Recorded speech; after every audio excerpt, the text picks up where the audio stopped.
বাড়ির সামনে যে গাড়িগুলো পড়তেছিল সেইগুলো পাবলিক পুরা গাড়ির সব ইঞ্জিন সহ খুলে নিয়ে যাচ্ছে। আরো দেখতে পাচ্ছেন যে এখন তারা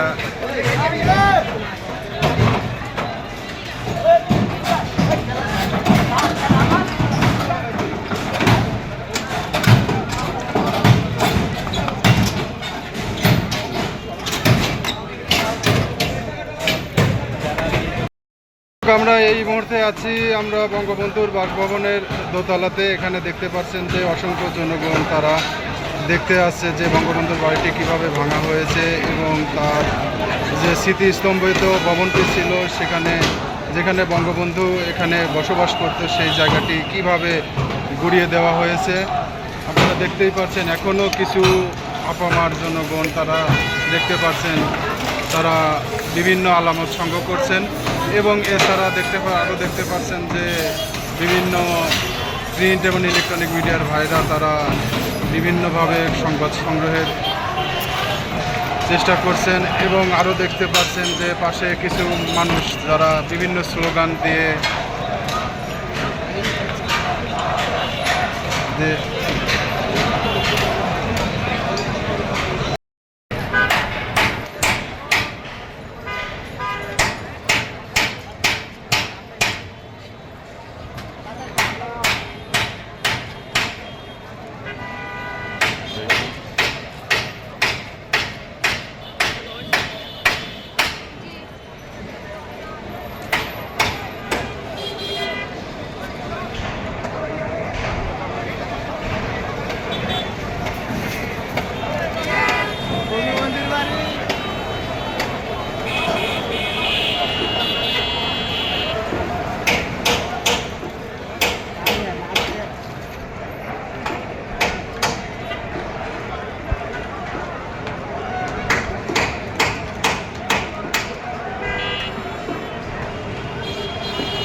আমরা এই মুহূর্তে আছি আমরা বঙ্গবন্ধুর বাসভবনের দোতলাতে। এখানে দেখতে পাচ্ছেন যে অসংখ্য জনগণ তারা দেখতে আসছে যে বঙ্গবন্ধুর বাড়িটি কিভাবে ভাঙা হয়েছে এবং তার যে স্মৃতিস্তম্ভিত ভবনটি ছিল সেখানে যেখানে বঙ্গবন্ধু এখানে বসবাস করতো সেই জায়গাটি কিভাবে গুড়িয়ে দেওয়া হয়েছে।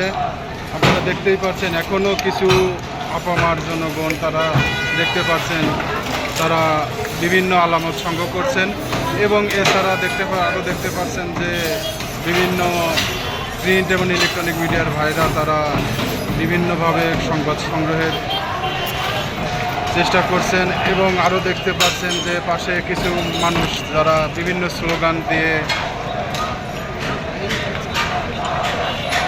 যে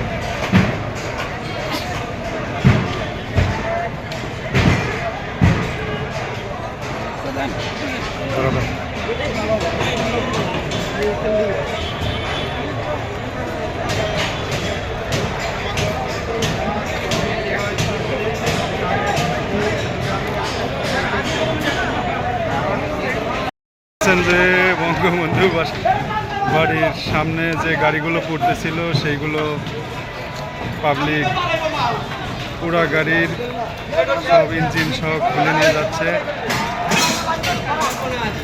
আরো দেখতে পাচ্ছেন যে এখন তারা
আমরা এই মুহূর্তে আছি আমরা বঙ্গবন্ধুর বাসভবনের দোতলাতে। এখানে দেখতে পাচ্ছেন যে অসংখ্য জনগণ তারা দেখতে আসছে যে বঙ্গবন্ধুর বাড়িটি কিভাবে ভাঙা হয়েছে এবং তার যে স্মৃতিস্তম্ভিত ভবনটি ছিল সেখানে, যেখানে বঙ্গবন্ধু এখানে বসবাস করতো, সেই জায়গাটি কিভাবে গুড়িয়ে দেওয়া হয়েছে আপনারা দেখতেই পাচ্ছেন। এখনও কিছু আপামার জনগণ তারা দেখতে পাচ্ছেন, তারা বিভিন্ন আলামত সংগ্রহ করছেন এবং এছাড়া আরও দেখতে পাচ্ছেন যে বিভিন্ন প্রিন্ট এবং ইলেকট্রনিক মিডিয়ার ভাইরা তারা বিভিন্নভাবে সংবাদ সংগ্রহের চেষ্টা করছেন এবং আরও দেখতে পাচ্ছেন যে পাশে কিছু মানুষ যারা বিভিন্ন স্লোগান দিয়ে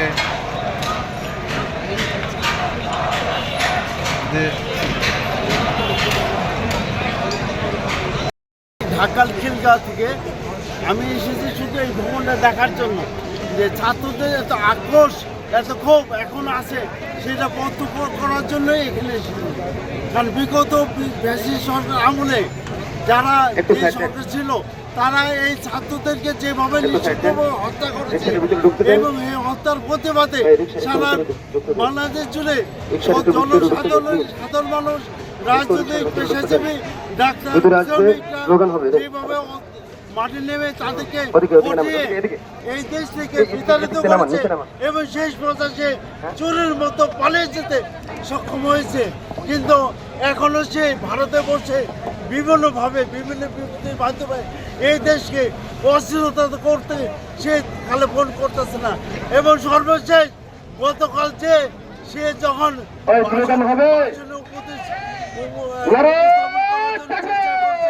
ঠিক সেই মুহূর্তে ছাত্ররা তার বাড়িতে গুলি দিয়ে প্রমাণ করেছে যে এখনো সেই ছাত্ররা মৃত ছাত্ররা এখনো আছে, কাজে সেই কাজে হুঁশিয়ার যে আপনি এখনো চেষ্টা করেন না এই দেশে আসার জন্য। যদি আসেন ফাঁসি দড়ি নিয়ে এই দেশে আসতে হবে, তাছাড়া আপনার কোনো রক্ষা নেই। বাংলাদেশ জিন্দাবাদ।